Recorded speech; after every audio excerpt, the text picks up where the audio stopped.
اب میں صرف یہ کہنا چاہتا ہوں کہ دیکھیں فیصلہ جو بھی آ جائے گا ڈسکوالیفائی کر دیں گے، کیا میں مطمئن ہوں گا؟ کیا یہ قوم مان جائے گی اس فیصلے کو؟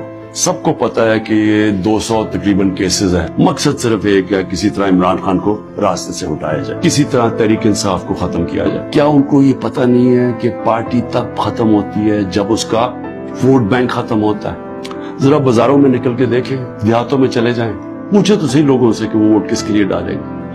جتنا ظلم ہمارے اوپر بڑھتا جا رہا ہے اتنا ہی ہمارا ووٹ بینک بڑھتا جا رہا ہے۔ پارٹی تو ایسے نہیں ختم ہونے لگی۔ کیا ہمیں اندازہ ہو رہا ہے کہ ہم ملک کو کس طرف لے کے جا رہے ہیں؟ اور میں ایک وہ پاکستانی ہوتے ہوئے جس کا جینا مرنا یہاں ہے، جو باہر نہیں جانے لگا، جس کے پاس کوئی پیسے بینکوں میں باہر نہیں پڑے ہوئے، کوئی پراپرٹی باہر نہیں ہے، جو تھی بیچ کے پاکستان آ گیا ہے، وہ پاکستانی آج کہہ رہا ہے کہ اس وقت ضرورت ہے کہ سوچیں کہ ہم یہ ملک سے کیا کر رہے ہیں۔